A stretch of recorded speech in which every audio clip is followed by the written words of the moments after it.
Halo Sobat Maya, apa kabar kalian semua? Semoga aja seperti biasa ya, selalu sehat, selalu bahagia, dan makin sukses.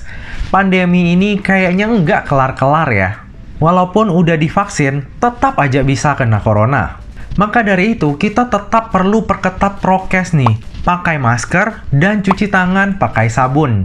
Tentunya nggak ketinggalan hand sanitizer yang harus selalu sedia dalam keadaan dan kondisi apapun. Ngomong-ngomong soal sabun dan juga hand sanitizer, Sobat Maya tahu nggak nih bahwa pembuatan sabun dan hand sanitizer tersebut menggunakan bahan yang bernama oleochemical. Nah, oleochemical ini merupakan hasil olahan dari CPO ataupun minyak nabati yang berasal dari kelapa sawit. Eits, tenang. Tentu saja dalam video ini saya nggak akan menjelaskan tentang proses pembuatan sabun dan juga hand sanitizer. Tapi pada video kali ini kita akan membahas tentang perusahaan CPO yang sebentar lagi akan listing di bursanya kita. Siapa lagi kalau bukan PT Sumber Tani Agung Resources dengan kode ticker STAA.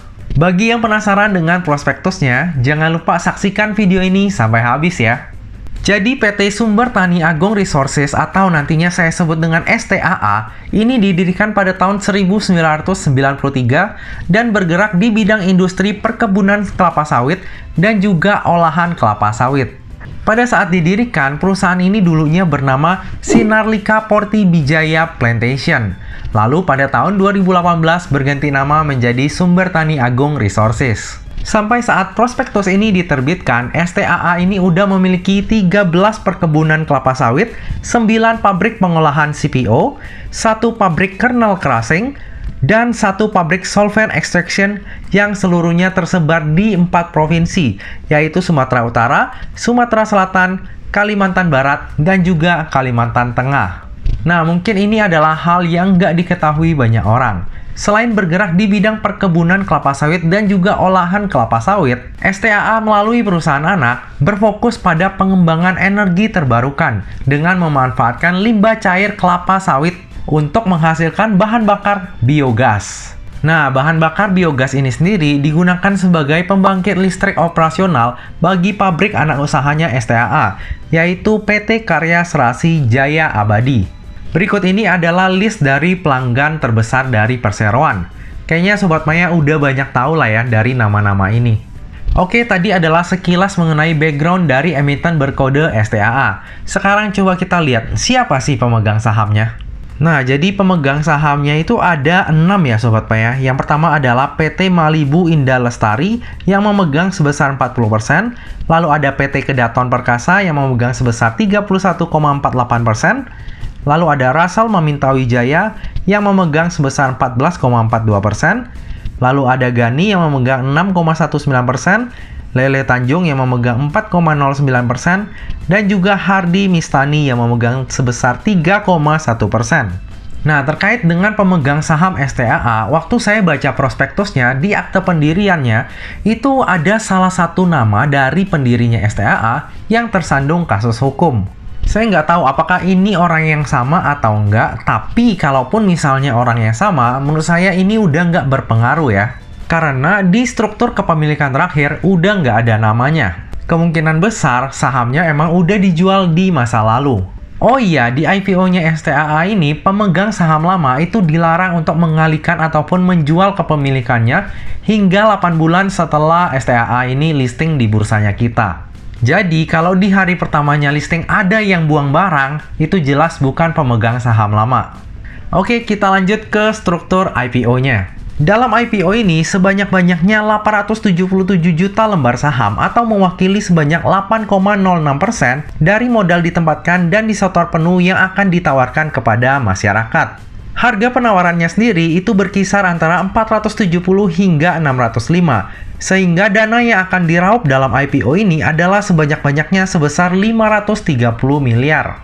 Nantinya akan ada ESA dan juga MESOP. Lalu, jika terjadi kelebihan pemesanan pada saat pooling, STAA akan mengeluarkan saham tambahan sebanyak-banyaknya sebesar 85,8 juta lembar saham atau mewakili sebanyak-banyaknya 0,78% dari modal ditempatkan dan disetor penuh. Untuk klausa yang ini, saya jadi ingat ADMR ya. IPO terbaik yang pernah saya ikuti. Oke, kita lanjut. Jadi nantinya dana IPO tersebut akan dipergunakan untuk tujuan-tujuan sebagai berikut. Keseluruhan dana IPO tersebut akan dipergunakan untuk belanja modal ataupun capex pembangunan industri hilir oleh PT Sumber Tani Agung Oils and Fats. Detailsnya adalah sebagai berikut. Yang pertama adalah sekitar 54% itu akan digunakan untuk pembangunan refinery. Lalu sekitar 23% akan digunakan untuk pembangunan fasilitas dermaga. Lalu yang terakhir sekitar 23% akan digunakan untuk tangki timbun. Nah, untuk tujuan IPO-nya ini benar-benar bagus ya. Benar-benar tujuannya itu untuk ekspansi usaha. Nah, untuk jadwal dari IPO-nya STAA adalah sebagai berikut. Jadi untuk masa penawaran awalnya itu adalah dari tanggal 9 Februari hingga 15 Februari 2022. Lalu untuk masa penawaran umumnya itu adalah dari tanggal 2 hingga 8 Maret 2022 dan akan listing di bursanya kita pada tanggal 10 Maret 2022. Jadi dari tanggal video ini diupload hingga ke masa penawaran umumnya itu masih ada waktu ya bagi Sobat Maya untuk mempertimbangkan nih apakah nantinya mau ikutan IPO-nya STAA ini atau enggak. Lalu coba kita lanjut, siapa underwriter dari IPO-nya STAA ini? Ternyata yang menjadi underwriter dalam IPO-nya STAA ini adalah CIMB Niaga Sekuritas dan juga DBS Vickers Sekuritas Indonesia. Dalam 2 tahun terakhir ini, CIMB Niaga Sekuritas udah mengawal beberapa saham IPO. Antara lain dari yang terakhir itu adalah DRMA, lalu WMPP, WMUU, dan juga SCNP. Sedangkan DBS itu sangat jarang mengawal saham IPO. Yang terakhir itu adalah HIL di tahun 2018. Coba kita lihat historical dari masing-masing saham tersebut ya. Nah, kalau misalnya kita lihat DRMA, itu di hari pertamanya listing ditutup di zona merah. Lalu untuk WMPP, sama ya, itu juga ditutup di zona merah. Lalu WMUU, itu arahnya 2 kali, lalu hari ketiga itu sempat arah, kemudian dibanting. Lalu ada SCNP ini berhasil arah hingga 3 kali. Dan terakhir HIL. Nah, HIL ini udah pernah stock split 1:5 ya. Jadi di hari pertamanya listing itu juga ditutup di zona merah, yaitu minus 14,32%. Nah, jadi ini dulu waktu ARB dan arahnya itu masih simetris ya. Jadi bukan 7% kayak sekarang. Jadi jika kita melihat historical dari saham-saham yang dikawal IPO-nya oleh CIMB Niaga dan juga DBS, ini hasilnya cukup mengecewakan ya. Nah, apakah di IPO-nya STAA ini kejadian tersebut akan berulang? Coba kita lihat dulu dari sisi laporan keuangannya ya. Dari sisi aset terjadi peningkatan dari tahun ke tahun. Dari total aset sejumlah 4,4 triliun di akhir tahun 2018 bertumbuh menjadi 5,6 triliun per 30 September 2021. Hal ini terutama disebabkan oleh penambahan kas dan setara kas dan juga peningkatan di pos persediaan. Coba kita lanjut melihat dari sisi liabilitasnya. Dari sisi liabilitas cenderung agak stagnan malahan ya. Total hutang bank itu sekitar 2,1 triliun. Masih oke lah jika kita bandingkan dengan aset lancarnya. Lalu likuiditasnya juga lebih dari cukup. Oke, kita lanjut ke laporan ekuitasnya. Dari sisi ekuitas terjadi peningkatan dari tahun ke tahun ya. Peningkatan terbesar terjadi di tahun 2021 karena adanya peningkatan modal dari sebelumnya sebesar 94 miliar menjadi 1 triliun. Di tahun 2021 juga terjadi peningkatan modal dasar dari yang semula 188 miliar menjadi 3,8 triliun. Dan ada perubahan nominal saham dari 1000 menjadi 100. Untuk peningkatan modalnya sendiri, itu dilakukan secara tunai ya Sobat Maya. Bukan dari hak tagih, dividen, ataupun konversi hutang. Ini cukup fair, walaupun tentu saja seperti biasa, pemegang saham lama pada saat IPO akan langsung diuntungkan ya. Jika nanti harga IPO-nya itu di harga terendah sekalipun, yaitu di 470, pemegang saham lama yang udah menyetorkan modal di tahun 2021, itu otomatis akan langsung cuan sebesar hampir 5 kali lipat. Tapi perlu diingat, mereka nggak bisa menjual ataupun mengalihkan sahamnya hingga 8 bulan dari IPO-nya STAA ini. Nah, bagi Sobat Maya yang concern terhadap daftar efek syariah, maka STAA ini dapat dijadikan pilihan. Jika kita lihat dari sisi rasio hutang dan juga sektor usaha, maka STAA ini akan masuk ke dalam daftar efek syariah. Namun untuk lebih pastinya, kita tunggu aja pengumuman resminya ya. Oke, kita lanjut ke laporan laba rugi. Untuk laporan keuangannya, sangat fantastis ya Sobat Maya. Per akhir tahun 2018, labanya itu hanya sekitar 10 miliar. Namun di akhir tahun 2020, labanya naik menjadi 500 miliar atau naik sebesar 50 kali lipat. Dan kemungkinan besar di tahun 2021 ini, labanya akan melebihi tahun 2020. Karena per 30 September 2021 aja, labanya itu udah 800 miliar. Jauh melebihi laba di tahun 2020. Nah, pastinya banyak Sobat Maya yang bertanya-tanya dan meragukan laporan keuangan ini. Masa sih perusahaan CPO cuannya itu bisa meningkat hingga 50 kali lipat dalam 2 tahun? Memang sih, laporan keuangan dari STAA ini kayak too good to be true. Tapi laporan keuangan ini udah diaudit dan juga udah melalui proses dari OJK, jadi harusnya benar ya. Lalu memang kondisinya juga mendukung kok. Secara penjualan emang naik, dan harga CPO sendiri itu naiknya gila-gilaan dalam 2 tahun terakhir ini. Nah, tentunya hal tersebut akan berdampak sangat positif terhadap kinerjanya STAA. Nah, dengan kinerja STAA yang pertumbuhannya itu sungguh luar biasa, kira-kira valuasinya di harga IPO ini menarik nggak ya?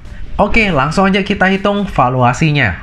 Nah, kalau kita lihat dari tabel berikut, valuasi STAA ini lumayan menarik ya. Terlebih valuasinya di tahun 2021.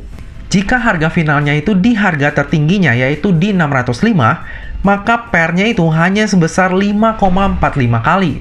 Dan PBV-nya itu adalah sebesar 1,91 kali. Di harga 605, market cap-nya itu akan berada di 6,5 triliun. Nah, saya juga ada hitung nih valuasinya jika nanti IPO-nya itu berada di harga terendahnya, yaitu 470. Jika beneran harga finalnya itu di harga terendahnya, maka valuasi dari STAA ini akan semakin menarik. Nah, PER-nya itu akan menjadi 4,24 kali dan PBV-nya itu di 1,54 kali. Coba kita bandingkan dengan kompetitornya. Saya ambil contoh 3 perusahaan kelapa sawit ya. Yang 2 udah senior banget di bursanya kita, yaitu AALI dan juga LSIP. Sementara yang satu lagi saya ambil contoh TAPG untuk mewakili perusahaan CPO yang belum lama juga listing di bursanya kita. Secara PER, STAA ini yang paling murah di antara semuanya ya. Sementara secara PBV itu masih lebih unggul daripada TPAG, tapi kalah dari AALI dan juga LSIP. Nah, secara market cap, STAA ini juga masih jauh di bawah AALI, LSIP maupun TPAG ya. Nih, saya ada hitung juga nih Sobat Maya. Kalau nantinya STAA ini listing di harga tertingginya lalu berhasil arah, maka valuasinya akan menjadi lebih mahal. Tapi, PER-nya tetap aja menjadi yang termurah. Dan kalau misalnya arah ya, market cap-nya itu ada di 8,2 triliun. Menurut Sobat Maya, STAA ini cocok nggak kalau misalnya market cap-nya itu melebihi LSIP? Share di kolom komentar ya. Nah, dari tadi udah banyak banget hal yang kita bahas, sekarang tiba juga kita ke bagian kesimpulan. Kesimpulan yang pertama, kinerja STAA terus bertumbuh dari tahun ke tahun. Dengan adanya pertambahan dana IPO untuk ekspansi usaha, tentunya kinerja dari STAA ini akan terus bertumbuh di masa mendatang. Namun, perlu diingat bahwa kinerja STAA yang luar biasa ini nggak luput dari kenaikan harga CPO yang naik gila-gilaan dalam 2 tahun terakhir ini. Kita nggak pernah tahu kapan harga CPO akan turun. Tapi jika saat itu telah tiba, tentunya kinerja dari STAA juga akan sangat terdampak. Kesimpulan yang kedua, valuasi STAA secara PER itu sangat murah dan secara PBV itu tergolong wajar. Jika kondisinya mendukung, bukannya nggak mungkin ya bahwa valuasi dari STAA ini akan semakin menarik. Kesimpulan yang ketiga, underwriter dari IPO-nya STAA ini adalah CIMB Niaga Sekuritas dan juga DBS Vickers Sekuritas Indonesia. Track record dari kedua underwriter ini mengawal saham IPO menurut saya cukup mengecewakan. Nggak ada saham yang arahnya itu sampai berhari-hari, lalu ada juga saham yang di hari pertamanya listing itu ditutup di zona merah. Nah, mari nantinya kita saksikan ya, apakah di IPO-nya STAA ini akan ada gebrakan atau enggak. Kesimpulan yang keempat, jumlah saham yang ditawarkan kepada masyarakat sedikit dan ada klausa nih. Jika terjadi kelebihan pemesanan, maka akan ada saham baru yang ditawarkan kepada masyarakat. Klausa ini salah satu yang kita temukan di IPO-nya ADMR kemarin. Nah, jika nantinya IPO STAA ini berhasil menarik minat dari para big fund, nah itu baru harga sahamnya kemungkinan bisa arah berkali-kali. Tapi kalau yang tertarik di IPO-nya STAA ini kebanyakan retail, ya harga sahamnya mau naik juga lebih berat ya. Kesimpulan yang terakhir, seperti pada IPO lainnya, saya akan memanfaatkan momentum IPO untuk mendulang cuan. Kinerjanya oke, bisnisnya juga lagi bagus-bagusnya, dan jumlah saham yang ditawarkan kepada masyarakat sedikit. Kalau misalnya di hari pertamanya listing harganya langsung turun, itu saya nggak akan segan-segan untuk langsung cut loss di saat itu juga. Tentunya kalau misalnya malah naik, ya saya akan take profit sesuai dengan keserakahan saya. Kalau udah nggak kuat naik, maka akan saya jual.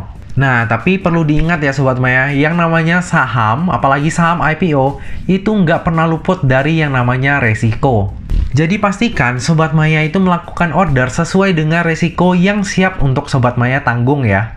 Bisa aja view ataupun pandangan saya terhadap STAA ini berubah jika ada hal-hal di luar dugaan yang terjadi. Misalnya ada perubahan prospektus ataupun kasus hukum, dan lain sebagainya. Lebih lengkapnya tentang pemesanan saya akan saya share di tab community pada saat masa offering ya. Nah Sobat Maya, demikianlah video pembahasan saham IPO STAA. Semoga video ini dapat bermanfaat bagi Sobat Maya dan dapat menjadi bahan pertimbangan nih. Apakah nantinya Sobat Maya akan membeli saham STAA ini atau enggak? Bagi yang merasa terbantu dengan adanya video ini, jangan lupa untuk subscribe, like, komen, dan share video ini ya. Nah Sobat Maya, demikianlah video kali ini. Akhir kata, jangan lupa untuk selalu jaga kesehatan, jangan lupa untuk selalu bahagia, dan semoga perjalanan investasi kita selalu bisa cuan bareng-bareng ya. Sampai jumpa di video selanjutnya. Dah!